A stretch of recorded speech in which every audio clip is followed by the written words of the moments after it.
for somebody who's listening to this, they're maybe understanding a little bit about how strong you are in your habits. What would you tell somebody who wants to cultivate more habits beyond just the decision? How do you walk somebody back when the habit has maybe fallen off, or how do you what more would you say about kind of cultivating the right habits that lead to that consistency and that integrity? So many ways I could approach this, but I'll circle back to something that you said earlier about momentum. That's a really important one. Welcome to the Superhero Academy podcast. I'm your host, Marc. Hello, superheroes, and welcome to another edition of the Superhero Academy podcast where, this one, I'm honest, I've never been this nervous to do a podcast, so much so that I'm screwing up my intro. My mission is simple: to make you a better storyteller. And today, man, do I have a story for you. I'm here with a phenomenal friend, somebody who's been a deep mentor of mine for a long, long time. He's a repeat guest on the podcast many times over. His name is Phil Drolet. At this point, I can't even say friend. You're brother at this point, in my personal opinion. I call him my consigliere, or we use this term. Consigliere in Italian means counsel. It's essentially, if you've ever watched The Godfather, for example, there's, the head honcho, the kind of mob boss, if you will. And then there's the council. There's people who support the people who are making moves, let's say. And so today, we are not only doing kind of a normal podcast, but we just put in what is sure to be the spiciest wings we've ever encountered in our life. We are doing the Hot Ones Challenge. So if you switch over to this camera over here, you've got these 10 hot sauces. If you've never seen the show, it's a show that is on YouTube by a channel called First We Feast. There's a host called Sean Evans, where they essentially take 10 progressively hotter sauces and you lather the wings in them and you go as far as you can. And many people complete it. It is very, very hot. I mean, we're talking about literally Guinness World Record holding hot sauces. I'm particularly worried about the bomb because I've had a traumatic experience in my past, and I'll get into that when we talk about when we get into the episode. But before we get there, before we get to the hot sauces, before you see grown men cry, or at least I think I'll cry. Thanks, Phil, for joining us. Thank you for doing such a fun podcast, first of all. I'm always so amazed to do something so fun. Thank you. I'm super excited to be here. And as we talked about before, there's a nice mix of excitement and nerves in the air. So I think we're about to have a great experience. Yeah. So, first of all, take me back to the beginning of when we met. I mean, Aaron asked that question. Somebody might have seen an old podcast. Some people might already know you or me or know our dynamic. But I would love to hear a little bit about how we first met, because I think the story of how we first met also speaks to the journey that you were on way back when, right? What you were doing, what you were creating with the Feel Good lifestyle and all the different things there. Tell me a little bit about you, your journey, and some of the things you were doing then, and maybe how we've gotten to here. Sure. Well, so we're recording this in Montreal today, and that's kind of where the story starts. So we're both from the South Shore of Montreal, around here, and 12 years ago, graduate college, go into the corporate world, and have a disastrous experience. Just didn't know what I wanted in life, and to work corporate was just not for me. Mm-hmm. So after a disastrous year, I decided that I need to take a step back and figure out my life. And the way that I thought I could do that was to go to Australia, do an MBA, but really buy myself some time. Mm-hmm. Go to the other side of the planet. Mm-hmm. I went to the University of Western Australia in Perth, literally other side of the globe from Montreal. Yep. And now I had 18 months to get a graduate degree, which was nice, but mostly just step away from everything and find out who I am. Yeah. And we share that in common. That was the first place I ever went to, my first ever backpacking trip. I had the same mentality. It's like literally the furthest place on the planet from Montreal. I just wanted to add that. We both share that destination as like a finding yourself, or a kind of recalibration of our own stories, if that makes sense. For sure. And Australia has this appeal for us Canadians. Mm-hmm. It's far, it's kind of sexy, it's sunny. Mm-hmm. So I went there. And when I got there, right before I left, I had read a book on my mom's bookshelf. This is when I was unemployed and just really like in the muck. And I found this one book called 7 Habits of Highly Effective People. And I picked up that book and I was like, this is interesting. It's like a book on becoming a better version of yourself and learning tricks to be more effective. I had no idea. This was like a new genre for me, but it kind of piqued my interest. So I get to Australia and immediately I was like, you know what? Let's explore that some more. And I really felt like I had 18 months to reinvent myself. And there's so much power in going on these journeys away from our home, away from our friends, where we can really be whoever the heck we want to be. There's no societal expectation of us. So I started reading these books and applying what I'm learning. So back then, Tim Ferriss, Tony Robbins, Brian Johnson, and really having this epiphany that the passion I used to have as a young athlete, as a swimmer, was really a passion to optimize my own potential. And swimming was the avenue, but now I could expand that to relationships, productivity, business, etc. And this was like epic for me.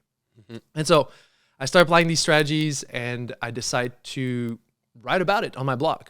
I had this little travel blog called Living the Australian Dream, which was just about stories of partying and meeting Australian girls and surfing, and 12 of my friends from here would read it. But as I started to discover this whole other stuff, I went from like, hey, here's my party story on the beach to how to find your life's purpose. And I thought this was brilliant. And my audience of 12 was like, yo, what's that? Like, what happened to the Australian girls? Yeah, we want to hear about the 4 a.m.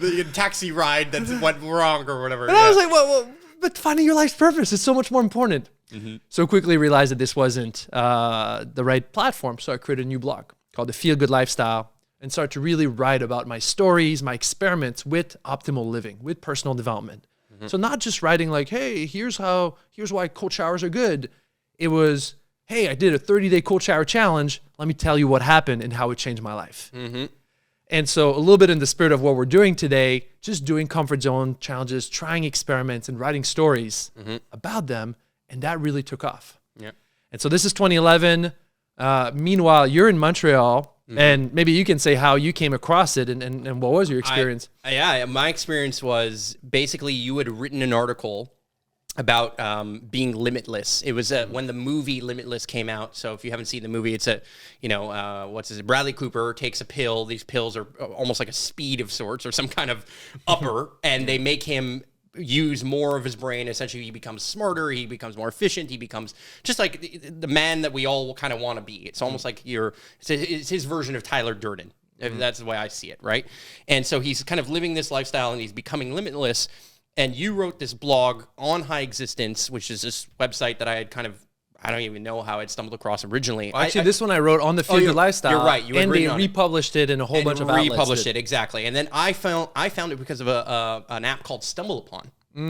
So I was using something called Stumble Upon, which was super huge for High Existence at the time. High Existence was really like the leading edge kind of blog that was talking about alternative states of mind and thinking. They had a large swaths of material on psychedelics, and this is one of I would say a very pioneering type blog by one of our dear brothers, Jordan Lejeune. And so I read the article and then realize you're from Montreal. And so I reach out to you and I'm like, man, this is super cool. Like I would love to write on High Existence too, and I would love to meet you one day. And Jordan seems really awesome. I would love to get to know both of you, And you just so happened to be coming back, I think a few weeks later. Yep. So you're like, how about this? When I get back, we'll set up a time. And then we ended up meeting at Cafe Depot or something in St. Bruno. Second Cup. Yeah, Second Cup. Yeah. Very, very unglamorous beginnings, but it was fine. But we had a nice meeting and we had a good time. And we decided to take on, ironically, another challenge, which was one of the times that we hung out. We ended up making a video of us speed reading a book each. And so you taught me the techniques of speed reading, reading with your finger, going back and forth, different things. And essentially we started building this kind of deep bond and relationship. And then you also connected me to Jordan, who ended up becoming a huge figure in Valhalla, which is the farm that I'm running outside of Montreal and all these things, which at the time didn't have a name. I mean, literally in my second ever conversation with him, he moved. He was like, I'm moving to Montreal. And the third time I ever spoke to him, he was in Montreal and we met for the first time and we moved in together. So the ripple effects were deep and big, quick, right? the speed reading, all the things that you were doing, the blogs that you were doing. I thought you had, from a literary perspective, the way that you shared not only information, but the experience of it, I thought was very intriguing and very well thought out and written. And in a world where I think blogs are always quick fact, 800 words or whatever it was, your blogs were lengthier and really thought out. You had clearly put a lot of energy and effort into it, and I noticed that right away. And so we kind of start building this bond. We end up hanging out. We go to a festival together called Oshiaga. We have all these fun experiences. I don't have to go into the details of all of those things, but the idea was, I had never actually really read what I would consider to be a personal development book at that time. So I had been exposed to entrepreneurship because I'd been an entrepreneur since the age of 18. I had sold my first business at that time. I had bought the farm very soon around the time I met you with my father and a bunch of stuff.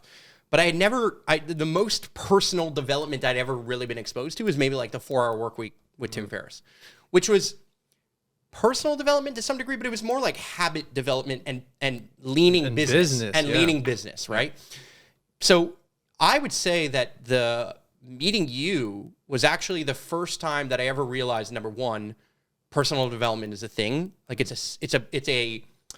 a field of study that I have not necessarily touched. And it becomes a state of mind once you really get into it. But yeah, it's like a whole box of chocolates that you open up. Totally. And then certain terms, maybe not right away, but soon after that meeting, you started kind of adopting this peak performance mindset. Yeah.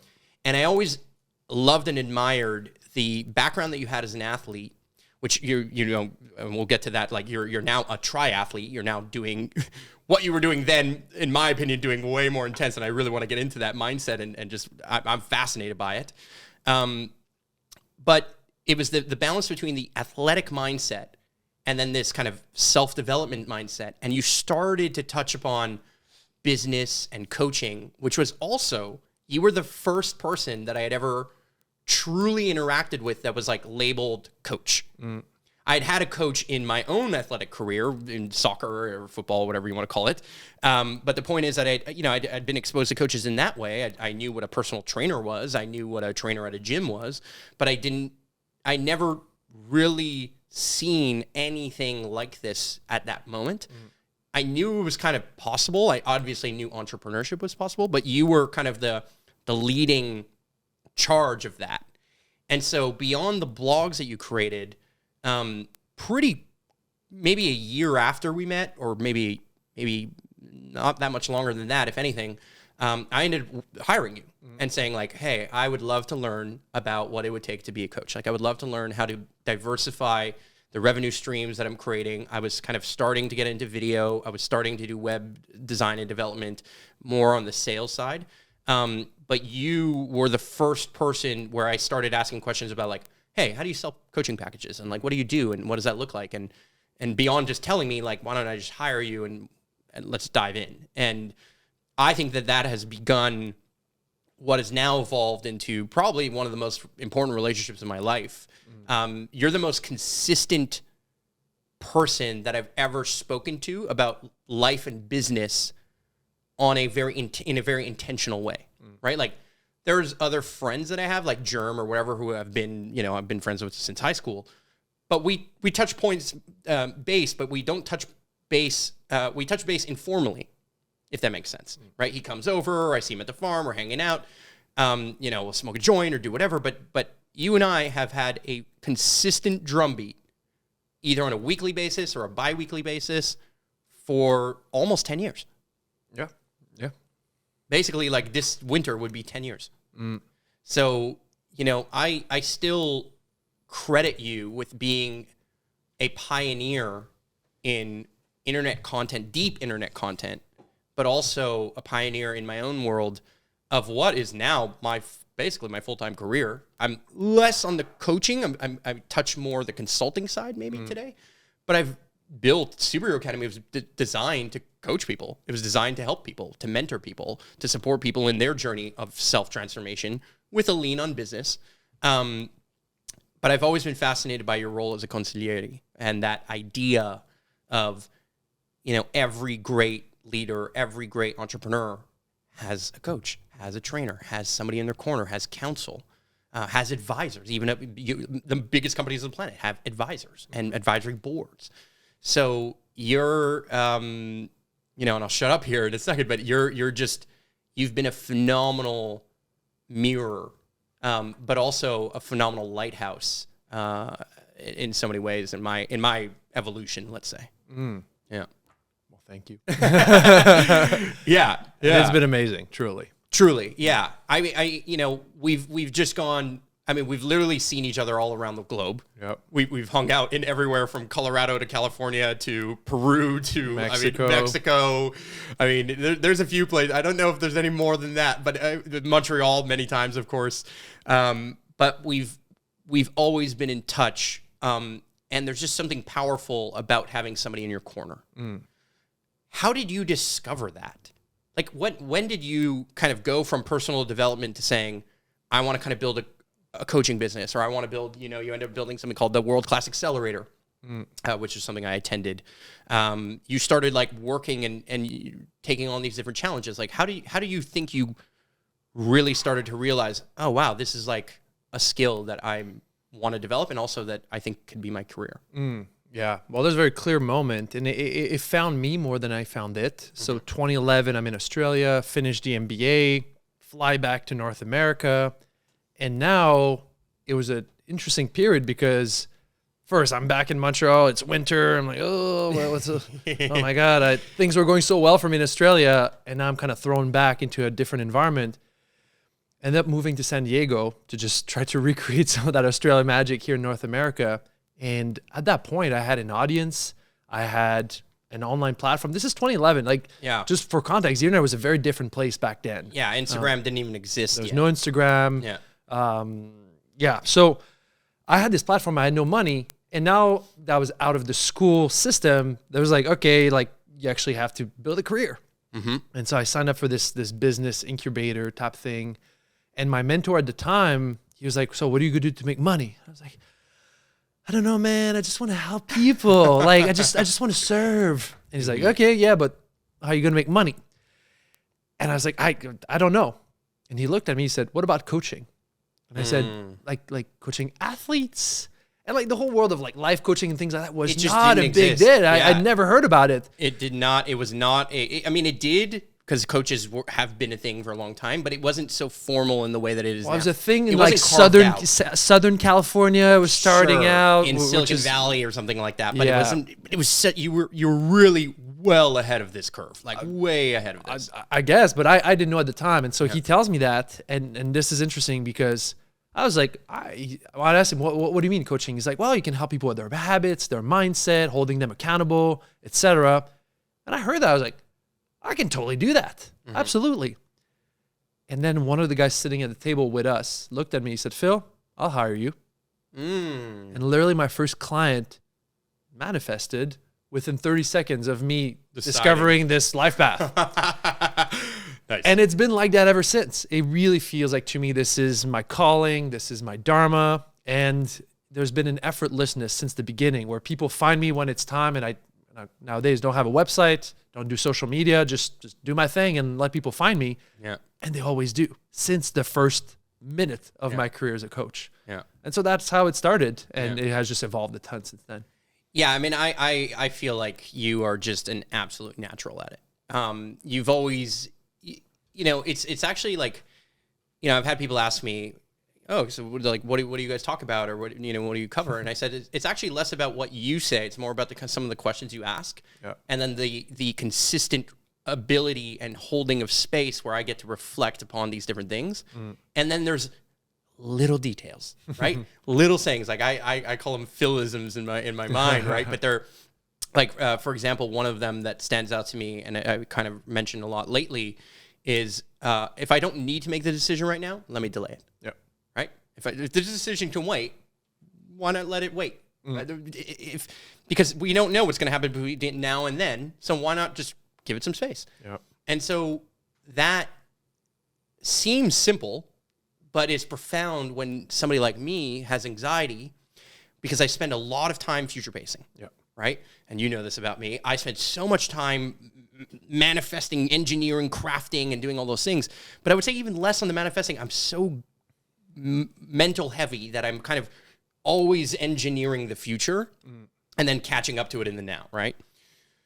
But the shift from this state of always planning ahead kind of helps me remove, and coming back to the present saying, hey, I can decide in a future version of present, helps me remove anxiety around where I'm going to go next, right? And have data, trust your intuition. Yes. How are you going to feel a week from now? You don't know Exactly. that now. So let's delay and let's see how you feel then. Exactly.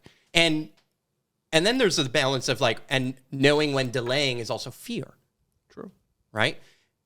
I feel one of the things that I see you contemplate, and I can imagine becomes very, very real and very tactile in your life, is as a triathlete, right? So you were basically, a pro swimmer or going towards pro, let's say more and more and more in your youth, spending so much time going to competitions, doing these different things. You then transgressed into being a triathlete, which is so much more difficult than swimming. Swimming itself is one of the harder parts. Maybe. I don't know. I think it's easier, to be honest. Because Being a triathlete swimmer than it is for me. Wow. You're outside, you're in nature, you have variety. Whereas swimming is just head down in the freaking pool for 15, 20 hours a week. Yeah. Triathlon has you're open in the world. And for me, at least in this chapter of my life, I find triathlon easier than I swimming. love that you say there's variety. Yeah. I mean, there is variety in the sense that you're doing 3 different things, but there's a lot of deep commitment. There's a lot of deep commitment. And hours done daily to get to that level. If you asked me to run a triathlon right now, I mean, man, I work out every single day. I do not think I can run a triathlon. It depends if you can swim. Swimming is the kicker. If you can swim, you can make it. But if you really think I could just run a marathon right now? Not a marathon. You can bike 40K, you can run 10. The question is, can you swim 1,500 meters? And for most people who haven't trained, probably not. Yeah, 1,500 meters is definitely difficult. Yeah. Yeah. I feel like I can, look, if I really had to pull it off, I can maybe do it. That's if your life depended on it, you would do it. But yeah, it would be tricky. It would be tricky. Yeah. And so talk to me about how much you train on it. Aaron's coughing in the background as these wings are getting cooked up. How are they looking over there? Yes. Oh my goodness. Take the, there's some thongs over there. Yeah, I have the thongs, even just like a 2-second whiff. Yeah. I will say that my eyes have started to burn in the last 5 to 10 minutes. I've noticed that. You could, I can feel it. I can feel it. Masks. Yeah. No, but okay. So let's get to the idea of being a triathlete is not just one of these things where you wake up in the morning and you decide that you're it, right? Like anybody can wake up in the morning and say, you know what, I'm going to kind of jump in. I'm going to get into the world of coaching. And the proof is that you're like, hey, maybe I could be a coach. And then 30 seconds later, somebody's like, I'm willing to hire you, right? Now, obviously there's some work that gets you to that point in your life, but there's a lower commitment to that than what it takes to daily train to prepare for a few races a year. I mean, talk to me about that. Talk to me about the routine that it takes, how much hours you spend, the dedication. Where do you find the willpower to wake up every day and train so hard? I don't know. It's just there. I just love it. And to be honest, working with you is easy and so enjoyable because you're naturally motivated. You have goals, you have dreams, you're excited about. So the work we do together is more about kind of curbing that enthusiasm and being smart about how you work, building in some rest, being more efficient in certain ways. But the brute force is there. The horsepower there's always been. Yeah. I have a harder time working with people that maybe struggle with motivation because for me, it's something that's always been there. And if I decide, okay, I'm excited, I want to do some triathlons, I feel like I can be one of the best in the world, and I set my sights on a race, the training is it's almost automatic. And I can't explain really how or why. I just love it. And there's this feeling of every day I'm taking steps towards this vision. I'm getting faster. I'm tracking everything. And I love the feeling. Like, I realize that I take a lot less consciousness altering substances now than I did in previous chapters because I'm high on endorphins literally every day. Like, every day I go and do these pretty epic workouts, and there's just this natural high and this like, I kind of release so much stress and tension and whatever during these workouts that the rest of the time I'm chill. I'm good. So yeah, for me, I just absolutely love it. And like I said, triathlon has this element of adventure. I go swim in all these different lakes. I train in the ocean in LA. I ride my bike all over the place. I go run in new trails. And so it feels like I get to be an elite athlete, an adventurer, and also used as a practice for mindfulness. So I'm developing my monk mind while I'm training. The vast majority is no music, no podcast, no nothing, just me and the world, and mastering my consciousness while being in discomfort. That helps for a lot of other things I do in life. What does that look like tactically? Like, how many hours a day on average? I know it changes when it's closer to race, or I know it changes as you're approaching something. But on an average, middle of the season kind of day, how many hours are you spending training? Like 2 to 3 hours a day. Okay. So a typical week will have Monday, I go swim for an hour in the morning. I run for an hour in the afternoon. Tuesday will be cycling. So I cycle for maybe 2.5. Wednesday's like Monday, so swim in the morning, run at night. Thursday's and then on Saturday morning, I'll go for a long bike ride, like 4.5 hours. So about 80 miles, 130K. And that's always the big test because it's Saturday morning. I'm tired. I've been training all week. Most of the world is chilling. And I got to go bike freaking far. Yeah. Like 130 kilometers is pretty crazy. Yeah. And then I come back and then my weekend starts. See, but what I love is the subtleness of what you said there is I gotta go bike. It's pre-decided, and maybe that's a big piece around motivation. Yes. We've talked about this concept before, non-negotiable. Yes. I think a lot of people struggle in their life because certain habits, certain things they're not 100% committed. Yeah. They're 95 to 99% like, yeah, I want to do this. But then every time there's that one little percent that creeps in of like, oh, maybe maybe I won't do it. It's somebody's birthday. I'm going to go to their house at night. I can go have a couple beers, but that will have a spillover effect without a doubt into Saturday morning, for example, where you have to go do this bike ride. Or there's a million excuses. And if we leave any room in our consciousness for that, then it will creep up. Yeah. For me, it's pre-decided. I work out 9 times a week. It's done. Literally, I've never missed a single session. It wouldn't even occur to me. It's like brushing my teeth at night. I never not brush my teeth. It's non-negotiable. I just do it no matter if I'm tired or not. I just brush my teeth and go to bed. Same thing with the workouts. Yeah. And I think a lot of people would benefit from having this non-negotiable mindset for certain key habits that they want to do. Things they enjoy, naturally, but things that they know they'd be better off if they did every day or every week. Just decide it's done. Yeah. Which I think that mindset is pretty unique. Like there's I know that it can be cultivated. I know that you can kind of be coached into that, but like you said, it's very difficult to coach someone to have motivation. Yeah. The tactics of how you maintain consistency or how you maintain motivation, those are coachable.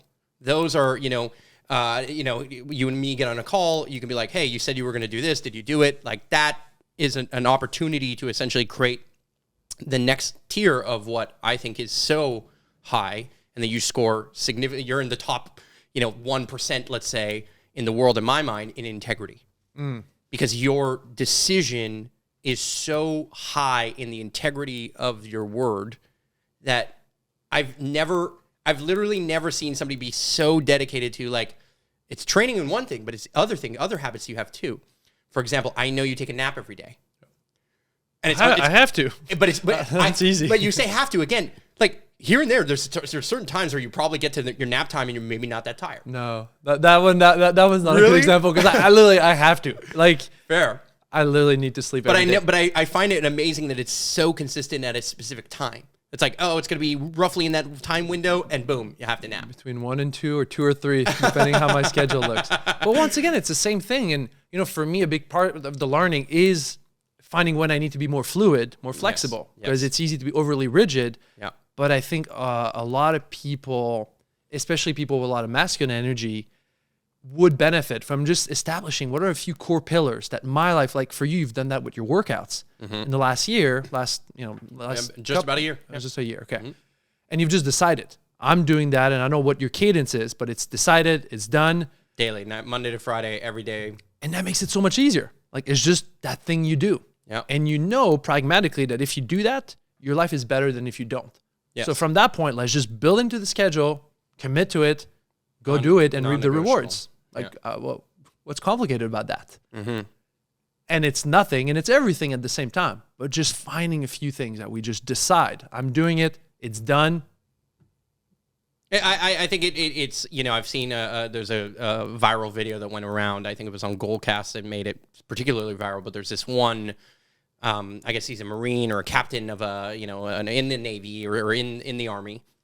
And essentially, he talks about like waking up in the morning and the first thing you do is make your bed because it's the first accomplishment you have. Yeah. Right? What you're pointing to or alluding to here is that when you make a decision and then your actions match that decision, you've essentially created a checklist you've basically built a win in the column of integrity. Yeah. And integrity, to me, and what I've learned from you in many ways, is that momentum is massive. Yes. Right?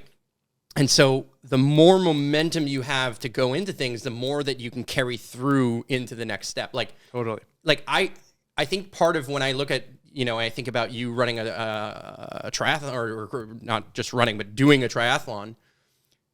When you think about it being like, oh, okay, I have to bike 40 kilometers. I'm like, oh shit, that seems difficult. But the first step is obviously making the choice. The next step is taking that first pedal, like literally the first go around and just biking the first kilometer. But at some point, there's this integrity momentum piece that as you're doing it, you're feeling the high, not only from an endorphins perspective, but I think there's a sense of pride that comes in with this. Satisfaction, pride. Yeah. It's a damn good feeling to go to bed at night knowing that you kind of gave your best to this day and you honored your commitments with yourself. Yes. And in contrast with, oh, I didn't do this thing I said I would do. I skipped my workout. I messed around with my phone too much. To be honest, I don't really remember what that feeling is like, but I've had it before. And I didn't like it. Let's go to bed like, what am I doing with my life? Versus like, heck yeah, what a great day. I have momentum. I'm on pace. I'm on track with my goals. And from that, so much confidence comes. And I feel like I can show up in conversations and really just feel this sense of integrity, of confidence. I can trust myself because I'm showing up for myself every day. And I think people around us feel that. It's maybe quite rare. And I think you have that for a lot of people. You have this stability, this strength, this presence that people can relax around you because they can feel that you're a rock. But it takes things. If you start messing around behind the scenes and you're not in integrity with your habits, the solidity of your rockness will erode. Yep. And you're going to feel it first and other people will feel it. And your business gets impacted. Everything erodes from that. Exactly. As your momentum is lost, as your integrity is lost, the results start to slip away just the same. It does. Yeah. And then your own just satisfaction, self-love is a big topic and there's a lot of ways to look at it, but like doing the things that we need to do, it's hard to have self-love or even self-esteem if we keep shortchanging ourselves. But if we're proud of like, hey, I'm doing the right things, then there's this feeling of like, hey man, good job. Yeah. I literally do that. I tap my shoulder after each workout, even though I've done thousands of them, just being, hey man, you did it again. Like you didn't have to, you did it. Good job. And then there's I look at myself in the mirror and I'm like, hey man, good job. Truly. Yeah. I find you're better than me at acknowledgement of self.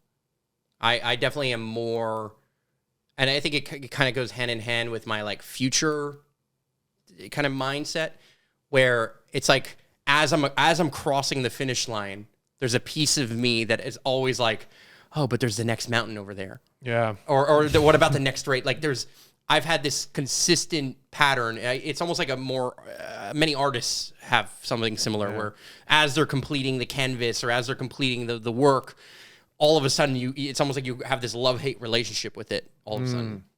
where you're like, I almost don't want to do it again, but at the same time, I know I could do it better. Yeah. And so it actually works in both ways. It's not as, I think there's obviously an enormous amount of value for having gratitude and self-love and self-acknowledgement, Yes. as well as external acknowledgement sometimes too, that comes with like, hey, I did a great job. And I think I can cultivate more of that. And I didn't know that you actually patted yourself on the back. Like literally. Yeah, I believe it. Good job. I absolutely believe you. And I think that same, idea is something that what I love about the character that I feel you embody and are is, I see the consistency of that in everything that you do. So it's like, okay, you do the workout, and that's probably many times in the morning or whatever it is, or afternoon or whatever. But even at the end of your day, I know that you have like your milk and cookies. You know what I mean? Like I know that you have that one moment where it's like, hey, you had a good day, and now it's time for that little reward, that little routine, and you do it religiously. Yeah, but here's the thing with this. Like I remember watching Kobe win, I think championship number 2 or 3 in a row, and they're celebrating that Lakers Stadium, and it's this big thing, and they give him the mic, and he's like, yeah, I'm super happy. Now let's start working for number 3, or, the next one. I'm like, bro, you literally just won. I appreciate the spirit, but enjoy this one, and then, celebrate for a few weeks, and then start thinking about the next one. And I remember thinking, I don't think that helps him. I think that's too far. Yeah. Work ethic is great. Vision is great. But for me, first of all, I'm working my tail off. I want to be able to feel good about it, but also that self-acknowledgement, that man, celebrating the wins, acknowledging the progress gives me energy to do the next thing tomorrow. Yeah. Just easy energy, easy juice that's available. Why would I skip that when I can literally just take a few seconds and feel it? And it's what you start every single call with. Yeah, always ask about your wins. Yeah, I do that with everybody. And it's amazing because I spent so much time in the future, and even to some degree time in the now, but so little time right in the immediate past. Yeah. Like what happened in the last 2 weeks that you and I haven't spoken, where it's like, what win did you have? And I was you always have some great ones too, but I don't know if you would look at them if I didn't ask you. That's the point. Yeah. That's the point. This is where, so much of counsel and being a consigliere is not just about what experience you have. Like many of the situations I'm finding myself in, or things that I'm doing, like you mentioned there's garlic in the entrance over there, and you're like, how many did you pull out of the ground? I'm like 22,000. Like you have no advice to tell me about how to grow garlic or what I should necessarily do to do it, other than do it if you're passionate. You'd have more generic advice, let's say, right? Surface level advice. But the truth is that it's not about what you know or don't know.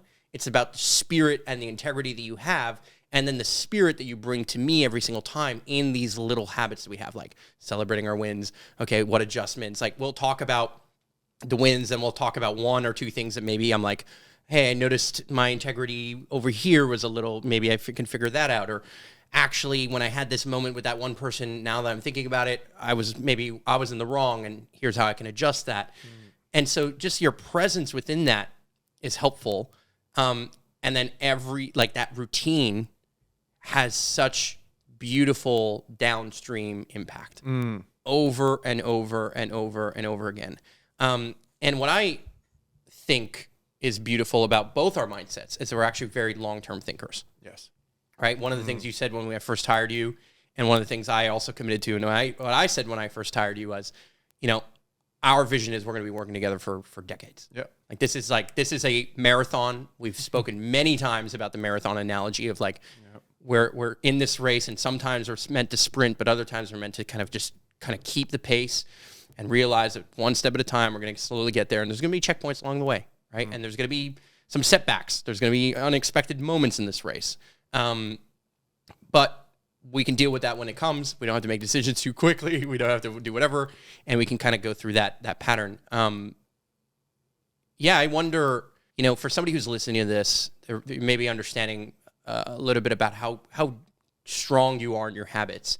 What would you tell somebody who wants to cultivate more habits beyond just the decision? How do you walk somebody back when the habit has maybe fallen off? Or how do you, what more would you say about kind of cultivating the right habits that lead to that consistency and that integrity. So many ways I could approach this, but I'll circle back to something that you said earlier about momentum. And that's a really important one. Brian Johnson, way back when, helped me understand this concept of +1, -1. +1, -1 means simply that the moment we wake up, we have habits or behaviors that are a +1. They give us energy, they're aligned with our higher self, and we have -1s that make us less energized or more distracted. And really, the goal is to start to build many +1s in the first 30 to 60 minutes and avoid the -1s. So let's take two scenarios. Same person, same intelligence, same potential. Version A wakes up, hits snooze 3 times. So -1, -1, -1. They're already procrastinating. The day hasn't started. They've already procrastinated 3 times. They're at -3. They finally, decide that they can wake. They grab their phone and start checking their email, their social, blah, blah, blah. -1, -1, -1. Because now they're distracted. Their mind's all over the place. They haven't left their bed. They've already procrastinated 3 times and kind of exposed themselves to way too much energy and information too early without being prepared for it. Yeah, and potentially to the momentum of other things. Other requests and rather stressful than things. themselves. And by the time they put their feet on the ground, they're already kind of thrown off. Now, does that mean the day is wrecked? No, but there's momentum in the wrong direction. Yeah. There's momentum in just reactivity and not kind of honoring our commitments and so on. Take the same person, get them to wake up, if you have an alarm, get up. Your alarm is to wake you up. Make it non-negotiable that make snoozing not an option. Yeah. Something I do, I wake up naturally, and I'll open my arms and say yes, thank you. And just get stoked about the day. And some days I feel it naturally. Some days I just kind of instigate it, but just to get in a yes state. Almost like a laughing yoga. Yeah, exactly. Yeah. Just if you laugh long enough, you'll actually naturally start to laugh. If you say yes enough times, yes, you'll get pumped. If you say thank you enough times, you'll feel real gratitude. And then I get up, I go have a big glass of water with either chlorella or wheatgrass, but a big green water type thing. Chug that, flush my system, hydrate. So that's a +1. Come back to bed, do some meditation, and have all these little habits. They all stack up. They're all +1s. Each one is not hard. It's not game changing, but I stack all them up. By the time I'm done with my morning, I'm +15. So to stay on top of my habits for the rest of the day is easy. There's so much momentum. So to bring it back to someone listening to this, I would ask them, what are 3 +1s they could commit to in the morning? And make them easy wins. I will get up, I will drink a glass of water, I will meditate for 5 minutes, and then I'll just go in front of the mirror and say, you rock, you're beautiful, you're going to have a great day. And then go off on your thing. But at that point, you're at +3, and I guarantee you your 4th decision point of the day is way more likely to be a +1 than a -1.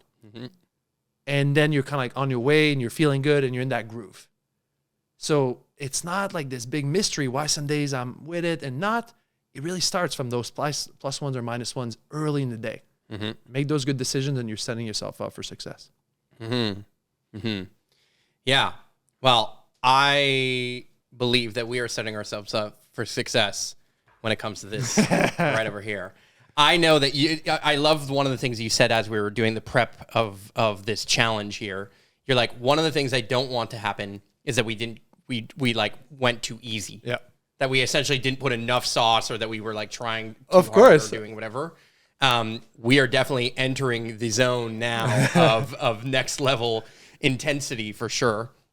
I feel, I'm not going to lie, I'm still very nervous. I can feel it in my throat. Wow, that's fascinating. I can feel it in my throat. Stress or just the heat?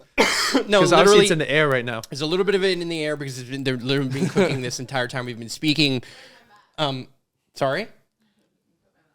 So I can feel it in the air, but also as we were handling it. Oh, yeah.